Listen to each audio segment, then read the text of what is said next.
संत तुकाराम अपने अभंगवाणी में कहते हैं, सूरज के परी तुका तीनों लोकों में क्रीड़ा करी। साईं बाबा की भक्तों के नज़रों में दुष्ट होने वाली मायातीत काया नहीं थी।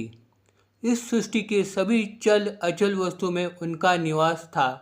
यह स्पष्ट करते हुए उन्होंने अपने एक भक्त से कहा, मेरे आने जाने के लिए खुले दरवाजे की क्या जरूरत। ना ही मेरा कोई आकार है और ना ही कोई विस्तार। मैं तो पूरे ब्रह्मांड में समाया हूँ और सब में मेरा वास है। साईं की योग सामर्थ्यता अद्भुत थी। वो मनोवेग से कहीं भी जाकर वापस अपने स्थान पे आ जाते थे और विशेष बात तो ये होती थी कि उस समय वो अपनी सजीव काया में शिरडी में उपस्थित होते थे। साईं ने उनके भक्त बलराम मानकर को तपश्चर्या हेतु बचिंदगढ़ भेजा और जब वो वहाँ पर आसन लगाए बैठे थे तब उनकी आंखों के सामने प्रकट होकर उन्हें दर्शन दिया।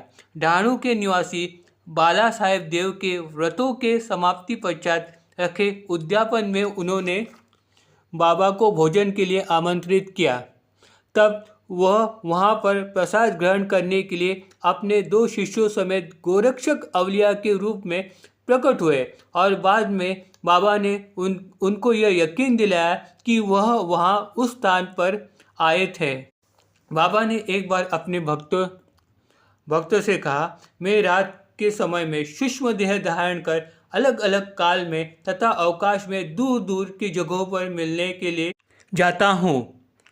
जड़ सूक्ष्म कारण महाकारण इस तरह की मानवीय देह की अवस्था होती है, लेकिन जिस निराकार निर्गुण परब्रह्म ने मानव देह लोक कल्याण के लिए धारण किया है वो इन सब से परे होता है।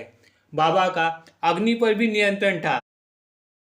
एक वक्त दोपहर के समय में बाबा की धुनी भड़क उठी और जलती ज्वालाएं हड़कंप मचा दिया और वह मस्जिद के छत तक जा पहुंची।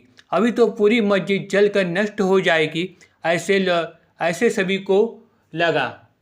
फिर भी बाबा तो ध्यान में मग्न थे। किसी एक ने कहा, जाओ पानी लेके आओ, तो दूसरे ने कहा, लेकिन डालेगा कौन। बाबा तो क्रोधित हो गए तो सब भयभीत हो उठे। थोड़ी ही देर में बाबा विचलित हो गए। अग्नि ज्वालाओं को भड़कते देख उन्होंने सटका हाथ में ले लिया और जोर से वह जमीन पर प्रहार करने लगे। मुख से कहने लगे, हट जाओ, पीछे हट जाओ। जैसे ही बाबा ने लकड़ी के छटके से जमीन पर प्रहार करना शुरू किया, ज्वालाएं थमने लगी और वह नीचे नीचे आने लगी और कुछ समय में धुनी शांत हो गई। इस तरह सबके मन का डर नष्ट हो गया, मानो कि अग्नि देवता प्रकट होकर बाबा के शब्दों का मान रख लिया। इस तरह बाबा की योगिक श्रेष्ठता और सामर्थ्य का अनुभव भक्त लोगों को आ गया।